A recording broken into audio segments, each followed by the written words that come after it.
welcome to Dualshock'd, the Brotherhood of Geeks PlayStation podcast. I am one of your hosts, Brett J. Rasmussen, and over here I got my other co-host. Spector. There you go! How you doing? Happy Christmas, my man. Merry Christmas. I know, I'm all festive. But say you're looking like I'm all festive Santa right now. Clausness up here. I know, I got my ugly PlayStation sweatshirt right here. I got a Santa Claus, I got a Spider-Man Santa Claus hat. Got all that going. More wise investments from you, I see. Yeah, of course. Yes. But yes. How was your Christmas, my man? Pretty good, actually. Good. Just, I should say eventful. So. It was eventful? Yeah, a lot of stuff going on, personal shit and stuff like that. But, not too bad. Not too bad, though? I had a good, merry enough Christmas. That's good. That's good. Wasn't working, so that's good. That's always good when you're not working on Christmas. That's always good. Yeah, mine was actually not too bad. I went back home to go ahead and see family, saw my grandparents, my dad. My stepmom. So it was a bad Christmas. So. Gotcha. No, it wasn't. Sorry about that. But... it's bad. No, it wasn't too bad. Did you get a chance to play PlayStation, anything at all? Or yeah. Not so much? Or... Oh yeah, yeah. I have been going through For Honor. That's what I've been playing myself. During like the holidays time, there's a For Honor Cross Assassin's Creed event happening until January 20th. I thought For Honor was trash. No, For Honor's fun. Okay, I didn't. I saw the. Wasn't it Ubisoft? Yeah, it's Ubisoft. I see the Ubisoft logo and I just immediately assume it's trash. Oh yeah. But yeah, okay, so they must have made it better, I guess, because the reviews weren't kind to it. So. I mean, it's one of those like it's an online game. Games of service, but like it's gotten better, it's gotten patches, so on and so forth, blah blah blah. Yeah, it's really fun. Don't talk to me about online games right now. I have my own snafu. Oh man, just lesson learned for trophy hunters. Go for your online games. Finish those first, because you will always get screwed over in the end. They'll shut down the servers. They'll ruin the game somehow. Or they'll take out a key proponent to get said trophy. That's why I got Fallout 76 done so quickly. That's part of the reason. Just because I know they say it's like, it's going to last forever. We're going to keep the servers going forever. 3 years from now, it's going to be like, actually, nobody's playing the game anymore, so we're shutting it down. So that's what's going to happen. I put money on it. No, I get you. But yeah. So I guess both of us have been playing our online games. So there's that. Just apparently you've been not having a good old time with that. Not at all. Yeah, that's a developing story there. I'll get back to you on that. All right. Well, you keep me posted on that. All right. But we are here for one reason alone.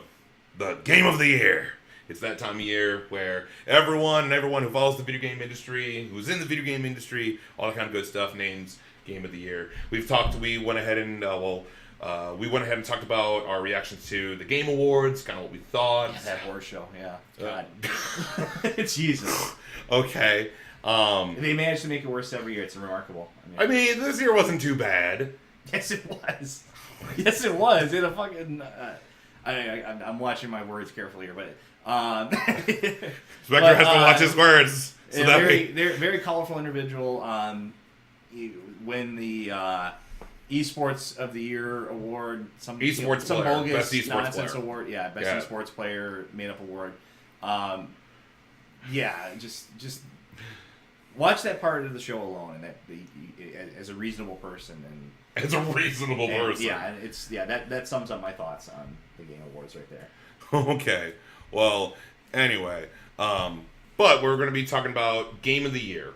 So, before we go ahead and give the Brotherhood of Geeks Game of the Year award, both me and Spector have our own personal Game of the Year. So, what we would, because we differ on a lot of things, we have our own personal ones, and then we come together to figure out what would be the complete total, what would be the Game of the Year. Well, I would call it more of this is my runner-up. Like, God of War, I think, is objectively the best game of the year that I played. Okay. But so if I had to if God of War didn't come out this year, what would I say was be like the next in line? All right. So yeah, that's my perspective. Okay, and that's fine. So Spector, since you are beginning, what is your own personal choice? What is your personal choice for Game of the Year? Well, it's or like what is your runner-up? No. Yeah, you understand what I'm saying? That's fine. No, I was hesitating for a second because I'm hesitating to give kind of say a game of the year to another remaster, because that's what we did last year. We talked about Crash Bandicoot was probably the best game of the year that I played, and I mean it's a remaster, so it's kind of controversial. Like, this is really a new game or is it just an old game? But I'd say, I mean, just for the job they did on it, Shadow of the Colossus, the HD remake or reimagining of it, you could say, that was probably the best game I played. So explain yourself why you would say Shadow of Colossus, because that is a PS2 game that got remastered into 1080p on PS3, but then it got overhauled for the PS4. Like, explain yourself why you would choose Shadow of Colossus, even though it is a remaster. Why would you consider that one to be game of the year for you? I think they really went above and beyond with it. I think it wasn't just a remaster. I mean, they did a lot of little subtle quality of life changes to it on top of it. It wasn't just like, okay, we're gonna redo redid the assets and everything like that. And it wasn't just an upscaling job like they did for the PS3. Yeah. It was a lot of little quality of life things to it that made the game.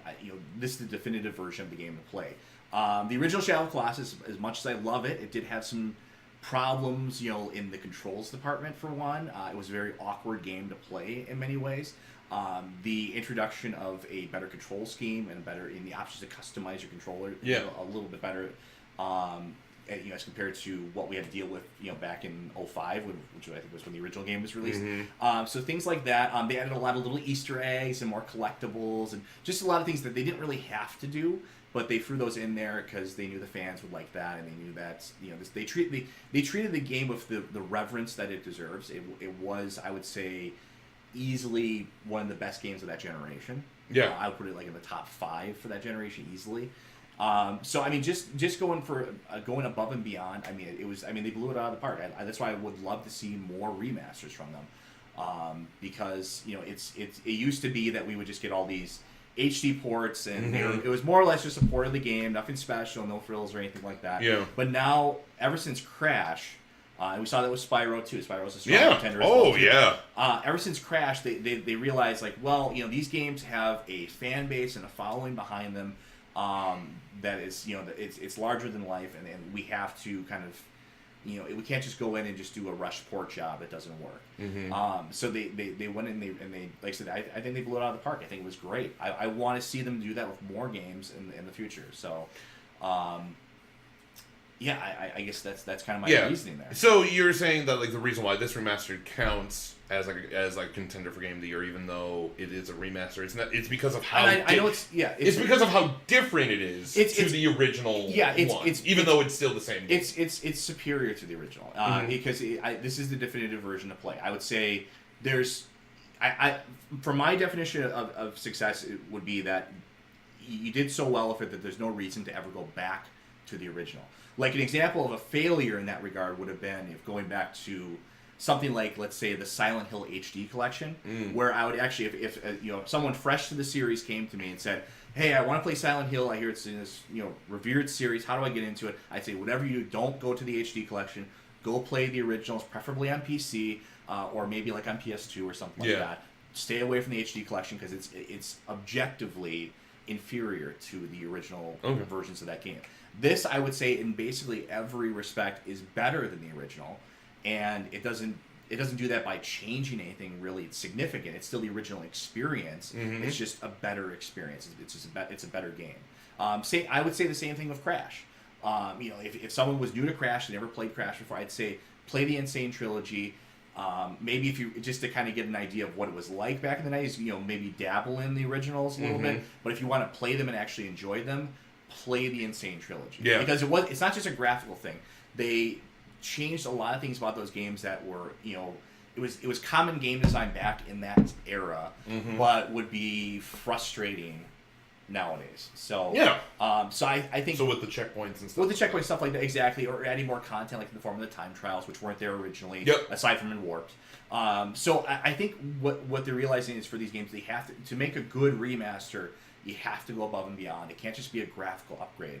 although that is part of it. Yeah, I mean, I played Shadow Colossus, and I love it. I played it on I didn't play it on the PS2, I played it on the PS3, and then I played it on the PS4. And I definitely will agree is that the PS4 version is the definitely superior one.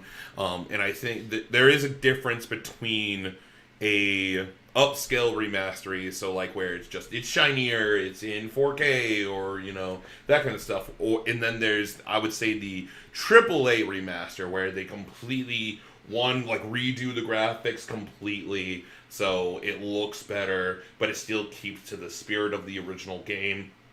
They add different things. So in Shadow of Colossus, for instance, there's like an Easter egg referencing to Last Guardian, Crash Bandicoot. They even did a reference to a big fan of the game. That was like a YouTuber. They did a reference to that was a big fan of the game and found a lot. Of what was that?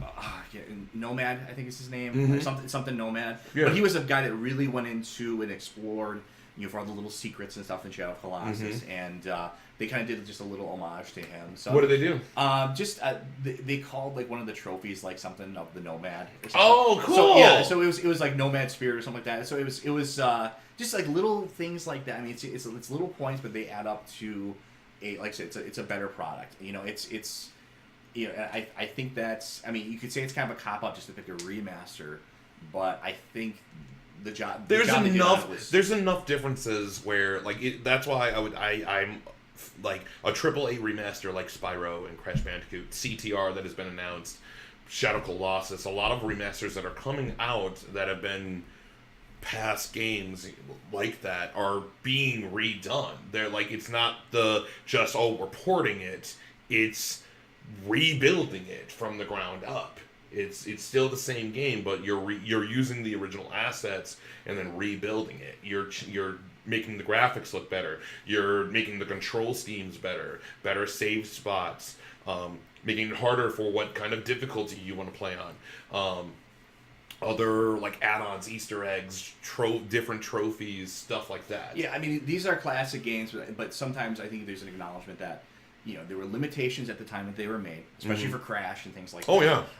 And with what we have now, we can kind of make them a lot better. Like I think probably the first good examples of this remastery thing was going back to the GameCube. We had a remaster for the original Resident Evil. Yeah. Which was a huge shift in tone and graphics and style from the original, while still being technically the original. There was it took far more liberties with the source material in terms of how it changed it. You could almost compare it to like a remake, like in film, with much better results than a typical remake, I guess you could say. I kind of stopped that analogy. Yeah. I'm not gonna go further than that. Like most remakes suck, but in the film world at least. But so I mean, I think there's an understanding that we can take these things, these classic games, and maybe there's some ways to even make them even better than they were originally. Yeah. So yeah, that's my choice. I mean, there was lots of other great original games that came out. Obviously, God of War. Yeah. Being my top pick. What about you? For me, my own personal choice is actually what I'm wearing on my hat. Yeah, Marvel Spider-Man. I love that game. That game was phenomenal. The way that you traverse through New York City, like you feel like Spider-Man. Just the way the traversal is, the combat system, the story is absolutely fantastic. The ending absolutely made me cry. For me. Now I know for you. What happens at the ending? I can't remember. I'll tell you later. Okay. Yeah, you don't want I don't want to spoil it, but I will definitely tell you later. But like the ending to Marvel Spider-Man definitely made me cry, and there's so many like Easter eggs and like callbacks and like the cameo of Stan Lee that definitely got me. It's just everything about Marvel Spider-Man is so good. Marvel Spider-Man is definitely the epitome of that is the Spider-Man game that we have been asking for the longest time. This is the best Spider-Man game, hands down. And I would definitely say this is the best superhero game, period. I would say this is better than the Arkham games. Mind you, the Arkham games are phenomenal, And they're both different games. I'll challenge you there. Why would you say it's better than the Arkham games? Because I would say as an outside observer, that's not really that's fine. That's not really invested in the Arkham series. That's not really. I don't really care about superheroes in general. Yeah. I just saw a lot of. I played the Arkham games, most of them, and I played this game all the way through. I mean, I saw a lot of parallels between the two in terms of design choices and even the combat of the game, and I mean even the story where it's kind of this. It tries to get this full. All the villains involved in some way, and it was kind of like a best of hits of all the different, story arcs. Yeah. So what makes it special compared to like Batman? So I've played through all of the Batman games, but the reason why I think Spider-Man is superior is both games do their own different things differently and well in their own right. Yes, there are aspects of the Arkham games, like the combat system, and you can dodge and stuff like that. But anyone who says, this is just an Arkham game with a Spider-Man paint over it, is that, like, I've heard that, and I'm like, no, this game is so different than Batman. This is just a personal thing, but when you say, here are all the villains from Batman, it felt kind of like Arkham City. They kind of like threw them all in, like, hey, this is where this is Penguin's area, and this is the Joker's area, and that kind of stuff. And it's great, like, in the context of its own game, it's awesome, it's fine. But in my own personal opinion, the way that the Sinister Six are implemented into Marvel Spider-Man, so when Rhino, Scorpion, Electro, and everyone else, they're already locked up in on the raft. I not to interrupt you, Trent. No, it's okay. I think you're kidding on something that I do agree with. There's something about the tone of this game that I think is more appropriate for a comic book style superhero game. I think the Arkham series was extremely. It was very reminiscent of the Nolan Batmans. It was very serious. It took itself very seriously, and I think that's a bad look for comic book movies in general. I don't think they should take themselves seriously. It's at the end of the day, it's about guys running around in fucking caves and stuff. It's how serious can you take this? So I think the Spider-Man game, it never felt like they were trying to be, they were too far up their own ass. They were just like, everything is super, super serious. It felt like a comic book story. You always had, Peter's flying, swinging around the city, cracking jokes about everything. Yep. It felt like very much like a superhero. Yep. Okay, wink, wink. Don't take this too seriously. You can't see them fucking winking. But don't take this too seriously. This is a comic book story, and I agree. I think they did a pretty good job of it. I think, especially given that, if I was trying to write like a story or make a video game, I would probably choose Batman first, just because he has a much more recognizable group of villains and stuff like that. I mean, yes, the average person on the street, most people can't even fucking name probably a Spider-Man villain of any kind. I could, the only one I could name off the top of my head was the octopus guy. So even then you're naming it wrong. Yeah, exactly. Yeah, because most people don't really they recognize Spider-Man, but for whatever reason, his villains never really clicked with the general public. But because they're all kind of they're a little bit more not goofier than Batman villains. They're just kind of like they seem very generic in general. Yeah. So like the Rhino guy and all that shit. Yeah. But it's like, but yeah. So I think what they did was, Insomniac got the tone right. Yeah. Which was something that I think was a failure of the Arkham series. Everything was, like I said, super, super serious. We're super serial about this. We want to be like the Nolan Batman. And I mean, you have you have Yuri Lowenthal playing Spider-Man, and I'm like, that's Peter Parker. I don't hear the actor, I hear Peter Parker when Yuri Lowenthal is playing Peter Parker and Spider-Man. And what was great is that it's not just a Spider-Man story. It's also about Peter Parker and what's going on in his life and how what's happening when he's Spider-Man is impacting his real life. Because this isn't high school Peter Parker. This is college boy Peter Parker, where stuff is not going his way. I guess that was a part of the story I think was a little bit weaker. I think the weakest part of the story though was when they forced you out of the out of Peter Parker and into the when you have to play as Miles Morales Mary and Joanna Mary Jane and the Black Kid. So you're so stupid. It's like, man, those like, I mean, I'm trying to imagine them sitting there playing those sections of the game and be like, this is fun, because it was like this was a fucking chore. I couldn't wait for that section to be done. It felt like I should be like, I'm sitting here just like, oh my god, is there a way to skip? Is there a skip button or something? Can I just get through this? This is the worst stealth mechanics I've seen in a game since Metal Gear. And like, can we just please skip this? you know, so it's just like, I don't know. And mind you, like, Marvel Spider-Man has a few problems with it. It definitely feels like a comic book story. There really wasn't anything like massively different. Like they didn't like when it comes to the narrative, it's very, very much a narrative that I would think coming out of like a comic book, video game or that kind of stuff. But it was taken very seriously. Like, not like, oh, I'm being serious. Like the lore and the story was taken very seriously by the developers. This felt like a passion project to them, not just like, oh, we gotta go ahead and put this out so we can make money. No, like, Insomniac loves Spider-Man and everything about it, and what makes it even better is that, like, the suits, the different suits in the game, unlike in Batman where it's just like, hey, you want to be like Batman Beyond, you can, but you still play as like Batman. Where in this, the different suits all have different powers, and they correlate with whichever suit you go with. I think you could actually ultimately mix and match them. Yeah, you can mix and match them. But yeah, each one, there was more to unlocking the suits than just like a cosmetic thing. Exactly. I see what you mean. Exactly, and that's what I really liked about it. Like, again, my favorite suit is the Iron Spider suit from Avengers, but I would always use the classic Spider-Man power, which is the Web Blossom, where you can just go ahead and like web up everyone around you.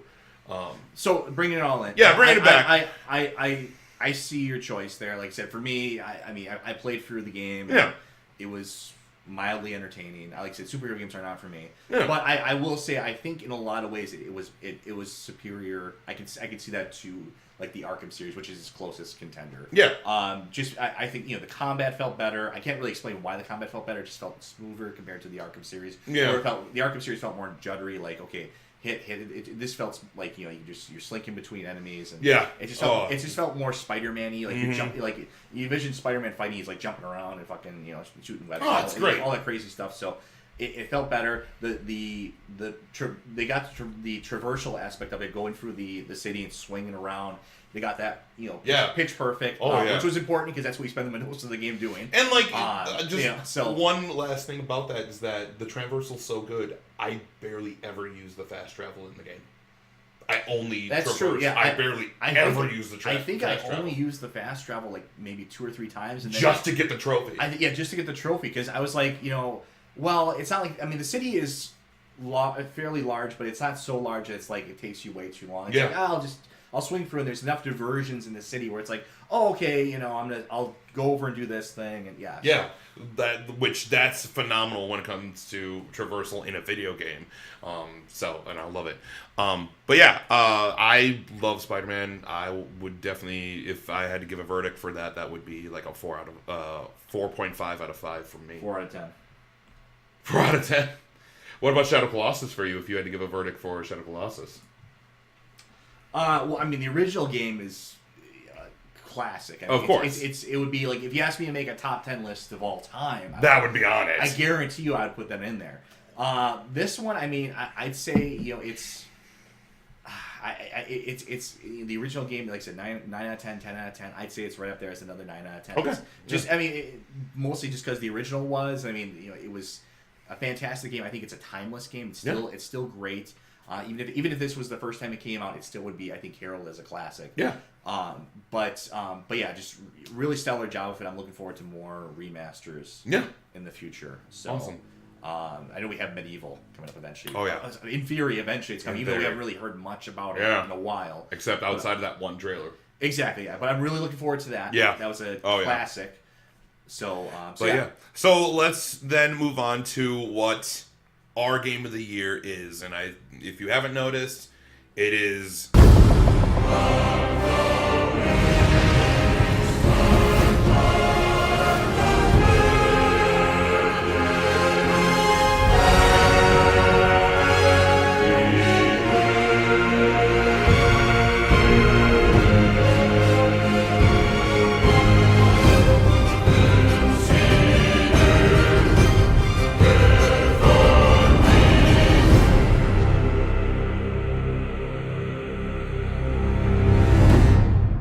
God of War. Love that game. Well, how would they notice? You've been talking about it. We've been talking about it for Have we been talking about it? I mean, we kind of have. Oh, I guess you're right. I don't know. The Brotherhood of Geeks gives Game of the Year to God of War. And me and Spector have definitely talked about it, and we decided that it is God of War. Mind you, we've been talking about it ourselves. So that's why we would give that. Now, we have actually done a full review and everything with that. So, it is definitely, it's on a different set. It's a little bit different than what you see here. But we go right into it. We talk about it. We reviewed the game. We talk about. We spent an hour and a half talking about it. Oh yeah. And then before that, I eventually we have to have the video up too, where we did a full retrospective of the God of War series. Yep. And deep dived into pretty much every game. So yep. It's there's nothing we can really say right now that we haven't kind of already said in some capacity before. But obviously, it's not a controversial pick. It's been kind of the game of the year for pretty much everybody. Yep. I saw a few more websites posted as game of the year. It's either best of Sony, best of the Sony games this year, or best overall game, or both. Mm-hmm. Just a really fantastic game, and I'll say it again. I've said it before. I was really nervous about this game when it first came out. I was thinking okay, this is not going to be easy. It's been, how many years since the last one? Yep. Is this one just going to be? It's just going to be a reboot where they don't make any reference to the old ones, and it's not going to feel like a God of War game, and is there going to not be a future to it, essentially? And all my fears were assuaged. Mm-hmm. It turned out to be better than I expected it to be. Yep. And I can't wait for the next one. I gave it a 5 out of 5. Spector? What? What'd you give it? You gave it a 10 out of 10, didn't you? 10 out of 10, yeah. Yeah. I think it makes more sense to use a scale of 10, but... Okay. Whatever. I get you. Again, I like 5 scale works for me, 10 scale works for you. But yes, the Brotherhood of Geeks awards God of War Game of the Year. So Sony Santa Monica, all of Sony, all of PlayStation, Cory Barlog, thank you so much. That game is absolutely amazing. Oh, it's so good. Any words from you, Spector? Yeah, like I said, I can't wait for the next one. I'm presuming it's going to be on a different system. Yeah. Ultimately. Yeah. Because we're, this is the sunset of the PlayStation 4 right now, or kind of in that, that time period here. But yeah, I can't wait for the sequel. It's obviously coming. There's teased and everything. Oh, I know. So, can't wait. I'm hopefully there's a long future to this franchise. I think, I still think there's a lot of ground to be covered, and they've kind of shown that with the character, which is impressive considering, it's been how many games with the same lead now, 6 or 7 games with the same lead, and there's been some actual development. So I can't wait to see what happens next. Yeah, no, I cannot wait either. I'm very excited. Guys, thank you so much for watching. We always appreciate it. If you haven't subscribed to the channel already, go ahead and subscribe to the channel. Press that bell button so that way you know that every time we put up a video, we put up a video. Also, go ahead and follow us on Facebook, which is facebook.com/The Brotherhood of Geeks. And you can also follow me and the channel on Twitter at Dualshock'd BOG. That's the name of our PlayStation podcast, BOG. Spector, is there anywhere that people can follow you, find you? Yeah, I know I have a Twitter, Spector_0451. At the Twitter thing. At the Twitter place. At Twitter place, yeah. No, it's there for stuff. So yeah. Awesome. Well, again, congratulations to God of War for winning Game of the Year from us and multiple outlets. Thank you so much, Cory Barlog. Trophy will be in the mail. It will be shipped. Thank you so much, Sony Santa Monica, Cory Barlog, his whole team, everyone. So, thank you so much, guys, for watching. We always appreciate it. And as always, live to play, play together. We'll see you guys next time.